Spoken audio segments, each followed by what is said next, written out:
Hi everybody, my name is Cynthia Elliott and thanks for attending our presentation today, Communicating Major Changes in Course Screening, Strategies Taken and Lessons Learned. I am with my colleague,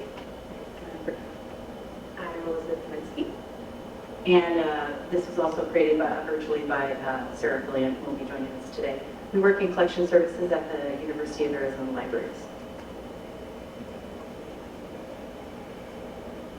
Prior to July 2021, streaming video requests were submitted by instructors through Iliad, and our resource sharing did the initial search. We either sent the instructor a link if we already had access to streaming, or forwarded the request to acquisitions if a purchase was required. In acquisitions, we purchased films that are streamed on the vendor platform and DVD DSLs, which allow resource sharing to rip the DVD and host the file for the course. All digital content was hosted in Panopto, and backup files were stored in Box. Acquisitions rule ended after a purchase was made, and DVD or link was sent to resource sharing. From there, they contacted the instructor with updates and closed the request. Using Iliad to triage requests, provided resource sharing with a lot of data, and added films to Panopto kept let us keep notes directly on the film regarding the film's usage. However, the streaming request went back and forth between two units who used two different ticketing systems, which led to duplication of work. We had no contact with the instructor, and any updates or questions that acquisitions had went through resource sharing. We ended up being two units with two separate workflows and ideas on what part of the process belongs to whom. We saw this issue become prevalent when faced with sunsetting Panopto and the need to find an alternative storage solution to film files. After a library-wide reorganization in July 2021, resource sharing staff were moved to our Access Services Department. With this change came the decision to move the full streaming workflow over to the acquisitions team. As we learned more of the work, we made the decision to work only with vendors who are set up to license and invoice institutions. Our primary goals while transferring this work was to find a new storage solution for video files and to complete the sunset of the Panopto platform while not disrupting the academic year. In order to smoothly transition this work from resource sharing to acquisitions, we created a new streaming request web form and a new web answer streaming queue for requests to be tagged and tracked. Acquisition staff learned how to use Panopto in order to fill streaming requests while we were switching platforms to Alexander Street Press media hosting. We also identified and tracked down licensed films, contacted vendors for digital files, uploaded the files to ASP, and cataloged them in Alma. In the past, many vendors just sent us the DVD when we purchased a DVD DSL. Now that we've received digital files from vendors, we no longer need to rip DVDs, so the technology moved to special collections. So far, we've only had one DVD ripped by them in the past year.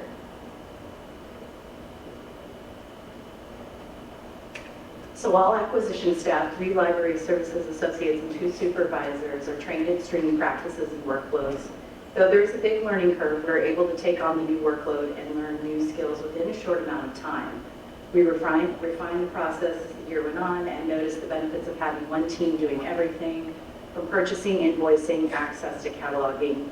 Previously, there was one primary person who worked on streaming requests, which created some bottlenecks and delays of service. And now there are colleagues who are available to do the work even when our other colleagues are working on other projects or out of town or otherwise delayed. Now our streaming services are housed within our collection services department, which is responsible for overall collection strategy, which allows our staff to be better informed about new subscriptions and purchasing models that are being considered at the University of Arizona. Our troubleshooting for streaming video doesn't pass through as many groups as it used to now, because all of our e-resources staff managing all of our e-resources access is within the collection services department as well, and we work closely with them. So overall, collection services staff have a better visibility into all of our instructor streaming requests now.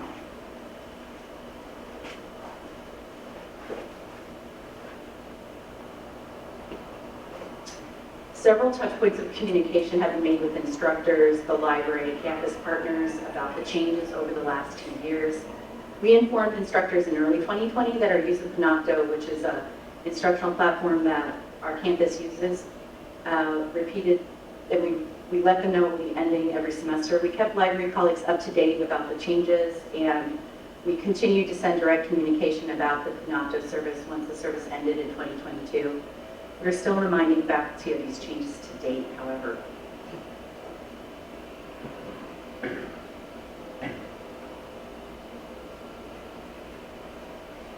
There are some limitations. We only purchase individual streaming licenses for courses. Users can access titles we previously purchased, the titles in our subscriptions. For films that are only available in the individual marketplace, we're not able to provide streaming options. So we have minimal requests for DVDs because those just aren't that preferred by instructors at our institution. And we do work with filmmakers, but it's quite limited because it's always very complicated to set up access for academic libraries that have our streaming model. So just quickly, next steps are to assess our streaming video use and get an overall sense of what our institution is using for courses and identify gaps for improving services. And we'll look for opportunities to use digital versions of selected AV works where possible. Here's a few of the vendors that we work with. We have, go ahead, sorry. We work with these vendors through a variety of individual firm orders, PDA programs, and subscriptions. And thank you for attending our presentation. If you have any questions, please reach out to us.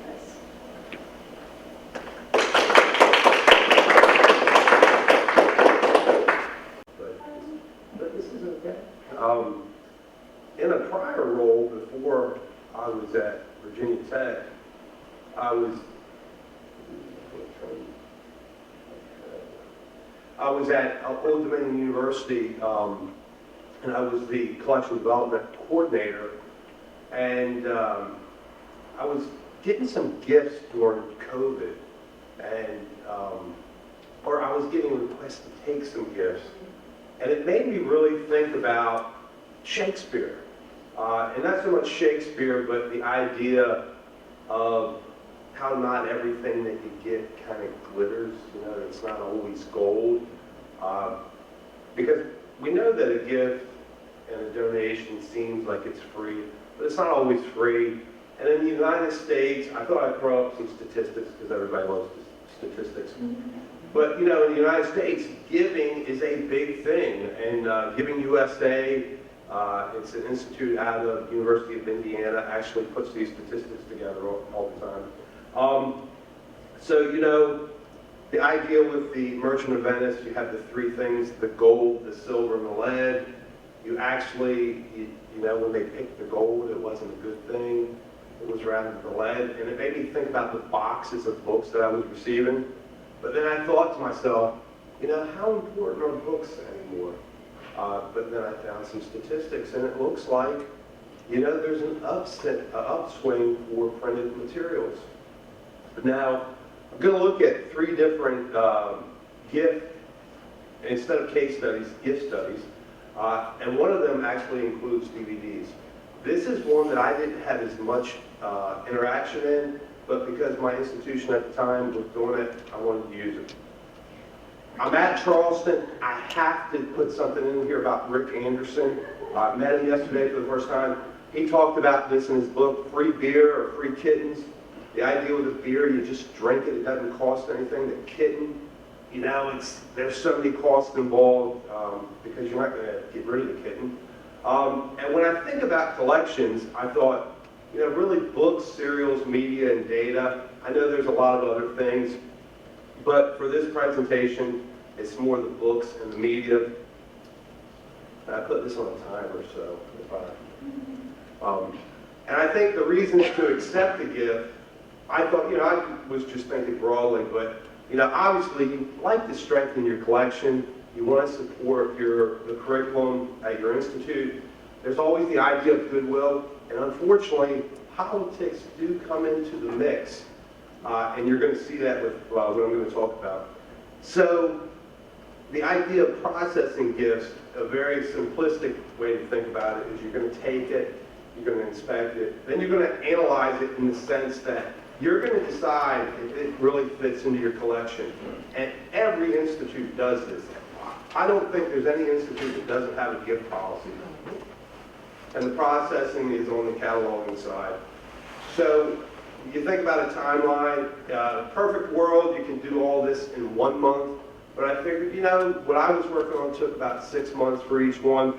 And the 3 gift studies that I did, one was an emeritus gift, one was from a review editor, a professor at the university, and then one was a video store gift.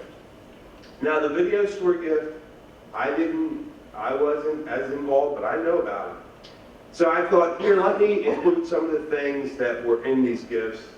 I don't know, does anybody have thingamajigs, whatchamacallits, title in their collection? Probably not. This second one, 2084, was actually part of the review editor's gifts. And then the other, you saw Turbo, that's a video. So the emeritus donation, his wife continually called the library. She wore me out. So I said, look, I'll take your gift. I wanted to show her some goodwill. It was 20 boxes of older books, mostly duplicates. We already had most of the titles. And there was very limited processing because I didn't put any of, maybe 2% into the collection, if that. The review editor donation was a really good one. This would be goodwill, it would fill gaps, it would supplement resources, because they were all new titles. They were all scholarly titles from university presses, brand new, because as the review editor, they would send him every book, and he was just doing a list of the titles. And he had all these books, and I said, how can I pass this up? I have to look through these.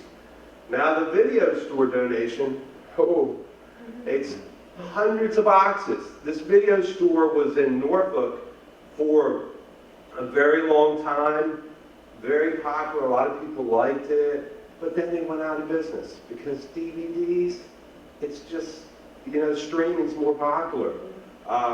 But for some reason, the university libraries decided to take it. And this is like the gift that really, it's not a kitten, it's an elephant. And it's like a herd of elephants because a kitten is easy to take care of. But so in a perfect world, you want to take everything because you want to be kind, but you can't take everything. Books on average are about $50. Brand new books on average are $55 a book, unless you're talking about in the sciences. So with the emeritus, it was a minimal cost. The editor books were moderate, but it was a benefit to the intellectual history collection at the library. And the video collection was an enormous cost that's continuing, and it just makes everybody shake their head and say, this isn't gold, this is elephants. So I really appreciate you coming to the presentation, and who would have ever thought that 6 minutes would go by that quick. Thanks so much, and I hope you all have a great conference, and thank you.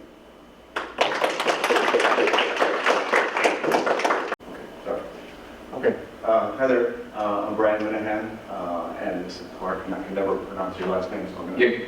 Yukva. Okay.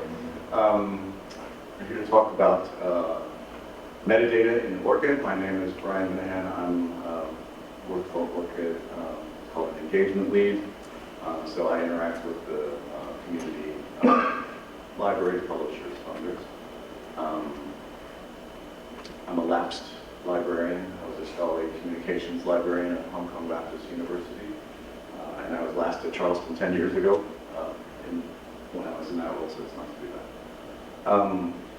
So we're going to talk about all the information that is in ORCID. I'm going to talk about kind of the details of that and kind of how we'd like to make that available to librarians.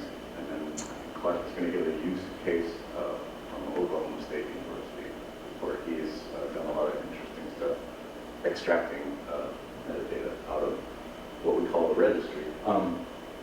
So ORCID is 10 years old this month, and you all probably know it as something that researchers kind of create an account for, create a record for.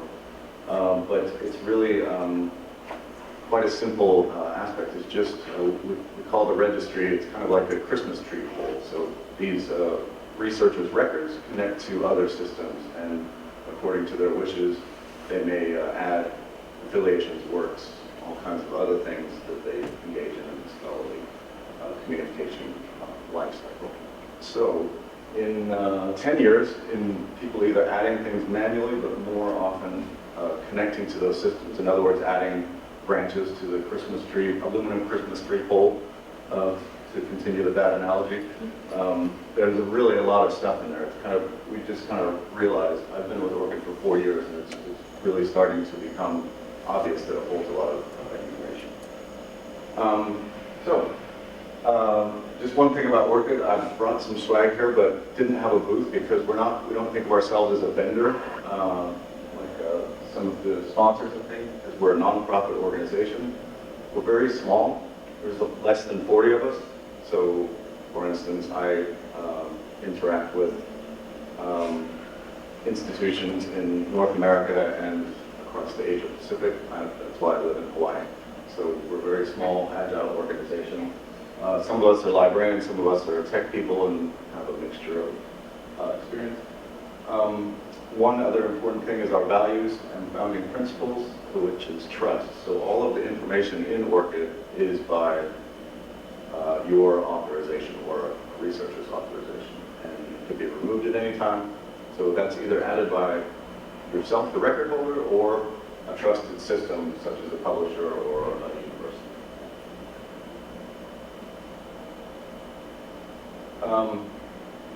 So there's a lot of stuff in there. There's over 15 million researchers with data. There's quite a lot of them that we consider active, and almost 30,000, sometimes 40,000 created on average. Here's a lot of statistics here. I'm not going to narrate all this stuff, just putting it up for posterity.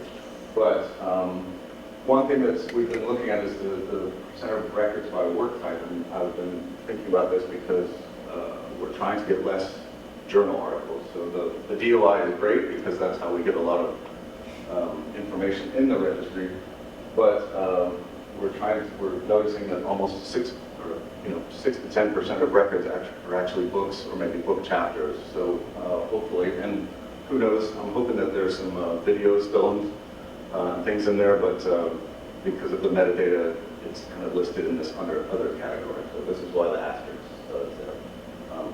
Maybe in future versions we'll have better description of the material type. Yeah, so this is kind of a visualization of the same thing.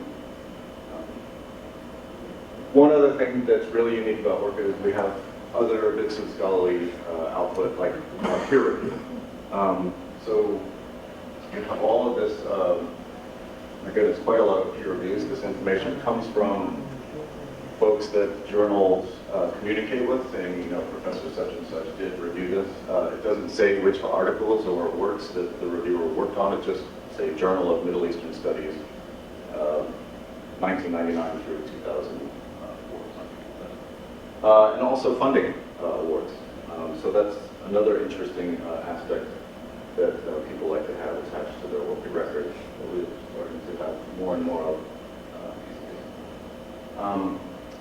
Universities like Oklahoma State push education and employment. They also do things like service, so that might be serving on a board or an association position.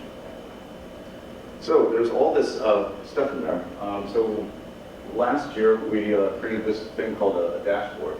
So any Orchid member institution, Virginia Tech and University of Arizona are both Orchid members, as well as Oklahoma State. So some of your colleagues have access to this dashboard that kind of visualizes a lot of the, the works, the education, affiliation, and so forth of your community. So this is actually an example from a Columbian University, which is only interesting visually, so this is why I used it. Nothing really, it's just really a good kind of visual indicator. So hopefully this will kind of, utilize all that great data that we have in the Orchid registry and make it available to folks. to interact with. And that's it for me. And I'm going to turn it over to Clark to talk about real stuff.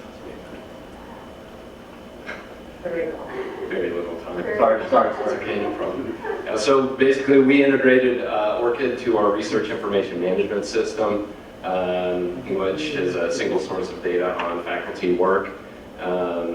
You can find more about that at experts.okstate.edu. It has an integration to, we did some work with the ORCID API to harvest hundreds of faculty ORCID IDs and link them to their profile, where it both reads and writes data to their profile. This has the benefit of reducing data entry burden on both sides, allows us to talk with faculty about the value of ORCID, gives us a jump start on NSPM 33, if you haven't heard of that. ORCID's got some really good resources on that. Their ORCID ID is linked to their public profile. We made all of our scripts available. If you download these slides, which you can do, you can barely see that, but it'll be available. And ORCID has some other tools that you can use to automate harvesting institutional identifiers. And I'd be happy to provide any insight on that. So thank you all very much.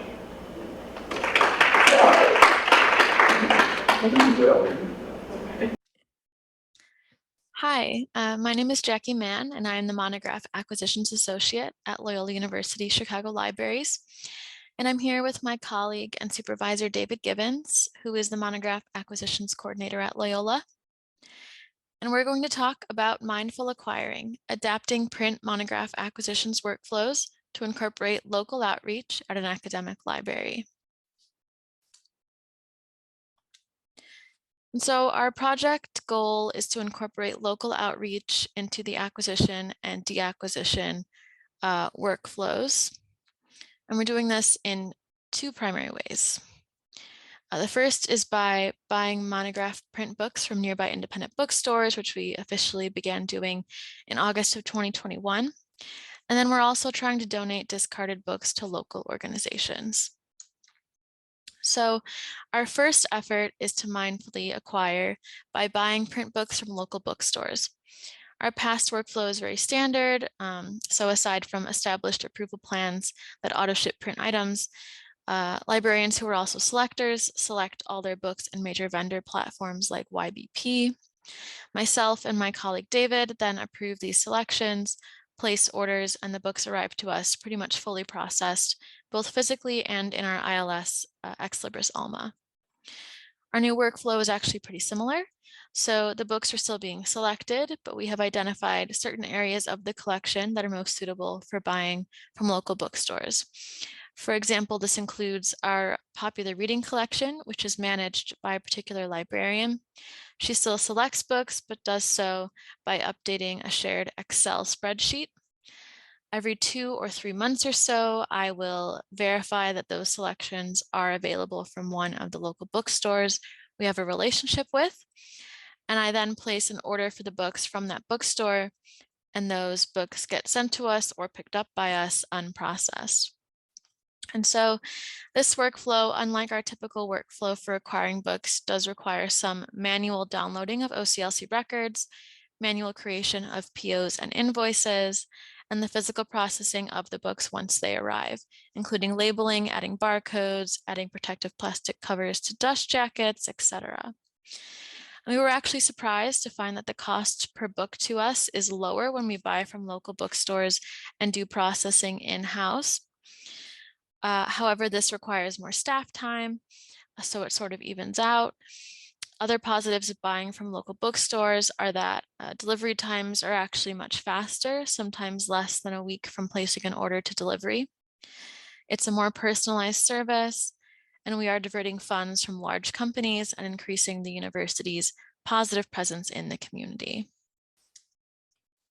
Our other effort to mindfully acquire is by donating discards more locally. So we have a long-term relationship with Better World Books, which I assume most of you are familiar with. And we mostly discard weeded items, which we box ourselves and then have picked up by Better World Books to be sold or recycled by them. We have now tried to incorporate local options for discarding books, including Open Books, which uses a model like Better World Books, but they are located in Chicago, and they're using the proceeds of their donated book sales to support children's literacy in Chicago. through various efforts like giving free children's books away directly to any child who walks into their warehouse, supplying books to Chicago public school libraries, and contributing support to reading tutoring, etc. And then we also contribute to little free library locations, many of which are scattered throughout the 2 Chicago neighborhoods that our university campus straddles. And so we select books appropriate for these little free libraries and deliver those by hand. And so both these local discard efforts do require more staff time, and that these charities are a little pickier about what they accept as donations compared to Better World Books. And so it does take time to select those books and deliver them to the physical locations. But again, we are keeping our presence and relationships as local as possible. And you can also see on this slide an example of a bookmark that we made and placed inside of some of the books that we put into little free libraries. So in summary, we are keeping money and relationships within the community surrounding our university by adjusting existing workflows to incorporate these efforts without having to completely rebuild systems we already have in place or retrain any staff. Everything we're doing is stuff that we're doing already, just a little rearranged. Finally, we're still only in the early stages of our efforts, but our main goal moving forward is to grow this project to include more scholarly publications rather than just popular items like we have in this first year. And just a note that we can't create change without first changing our own practices. And so that's what we're trying to do with these efforts, is create some lasting change. So thank you so much, and our contact info is on this slide if you have any further questions. Thanks. We have some time now for Q&A. I have a microphone, which I will bring around. If you have a question, please flag me down. I have some of my own, but I want to hear from you all.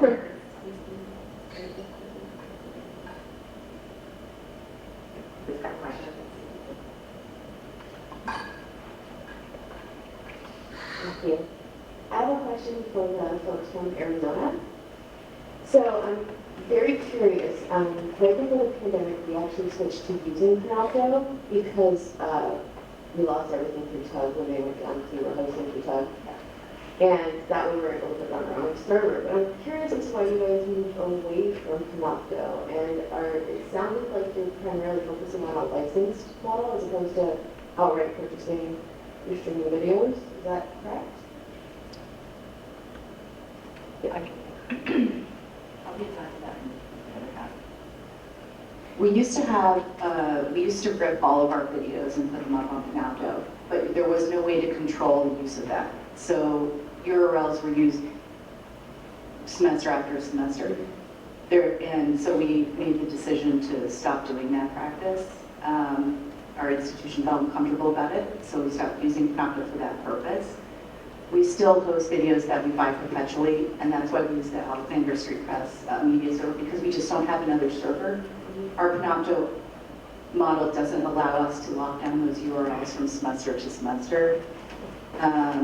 The way I understand it, that's the way the library decided to make that decision to choose to move away from that. So we do still have a server where we put perpetual titles, but we also license titles for either life of file, 1 or 3 years, depending on how long the course. We only license them for courses. So students can and other users can use ones that we purchase for courses, but specifically we target to that. UVA uses a lot of video, like a lot. So it's sort of a lot of reasons why we decided to do that. First, do you have any other, did that answer your question? Yeah, I think so, yeah. Okay. Thank you. Great question. Thank you so much. Anyone else? Question for James. You mentioned good policies, and I was wondering if you could tell us a bit more about some of the terms, the things we might want to keep in mind as we accept gifts to protect libraries from being under pressure to accept everything, keep something indefinitely, those kinds of things that can make gift acquisition a little on the thorny side. Well, I think that you definitely want to have a strong gift policy that gives you the power once you take the gift. Whereas, like I was talking about with the video donation from the video store, they did an MOU and they took all power away from the library. And that's, you know, that's one of those political things that's decided at the top level and you really don't have any control of. But that's the kind of gift you really don't want to take because, you know, limited cost for the processing, and if it supplements the collection, it's a great thing. But if you're just taking something that someone else could sustain over time, you're probably not going to be able to sustain it over time. And a lot of times with these political gifts, it's hard to explain to the librarians and the staff why such gifts are being taken, especially that gift I spoke of was 44,000 titles. So if you've ever done any processing, even if you're doing copy cataloging, they're still doing it. This has been almost 2 years, and a lot of people at Prior Institute, they think it may be another 2 years. So this is the gift. I mean, Rick Anderson talked about kittens. This is not a kitten. But it's important to have a strong gift policy. Thank you so much. Any other questions or questions for our virtual presenters as well? Hand me over. Get some hustle going. Sure, thank you. Matthew Levine from Lehigh. I wanted to, first of all, compliment Clark on the best 1 minute lightning talk that I've ever seen. Exactly. And the concept of the scripts that you were in your last 10 seconds were very interesting. I'm a developer at Lehigh. I would love to, if you wanted to double your talk and go 60 more seconds and talk perhaps about, you know, with any of those scripts that you would want to give an example of that really helped your workflows. Yeah. I would love to hear that too. Yeah, so the organization R OpenSci developed an interface to the ORCID API called R ORCID, and it's actually since been archived, but it provides an automated way to harvest data from the ORCID registry. And so we wrote a process that looked through grid ID, ROR, Ringgold, and the email stem, so at okstate.edu. And it looped through the entire database and it collected all ORCID IDs that had any of those attributes. And then we filtered to include only those people whose employment record had no end date specified as a way of getting current employees. And we did a fuzzy name merging to our institutional research information management system. That was probably the most onerous to disambiguate names, but there are tools out there, both NR and also OpenRefine has a name disambiguation tool that helped with that process. And then we use our system is in symplectic elements, so we use that API to push the ORCID IDs and link them to the individual. And then the Elements has a system where it retrieves all works that are associated, that are in that person's ORCID profile that have DOI, pulls that metadata into the system, and then individual users can connect with ORCID to push any records that they add in their system into their ORCID profile. So that's what I meant when I said it reduces that data entry burden, and it also provides them a way of kind of linking directly to their ORCID profile. And yeah, all of the scripts are open and shared, and I'd be happy to talk more about that. Thank you. Thank you very much. Very cool. Thank you so much. I have a question for our virtual presenter. So was there any pushback from your colleagues in your department about the additional work that was being done with the purchasing from local bookstores? And also, is this something that the library is advertising as like a community outreach thing, and how do you do that? Can you hear me? Yes. Yeah, I heard the first part of the question, but not the later part of the question. So if you could just repeat that last part. Do you like market this project to the community, and if so, how do you do that as part of local leverage community outreach? Well, to answer the first question, no, there hasn't been any pushback at all. In fact, when we announced that we were going to try to do this, there was a lot of excitement on the part of subject specialists and the people who are actually charged with doing the work, the folks in technical services, my colleagues in cataloging, and us in acquisitions. We were also excited to have the opportunity to at least try. This idea came to me, during the pandemic when we were buying lots of things from Amazon. And there are lots of reports of Amazon's record profits, and it seemed, at the same time we were also getting lots of information from local bookstores that they were struggling, and it seemed like kind of a no-brainer to at least try to do something like this. We haven't done any marketing at all. We did some outreach to local bookstores to see, to kind of establish the parameters, basically, of what could be done. They were, the bookstores that we work with have been very excited about the work that we're doing with them. The money that we are sending their way is obviously very welcome. But no, we haven't done any marketing at all. Thank you very much. Thank you. Thanks very much. Any other questions or feedback before we close out today's session?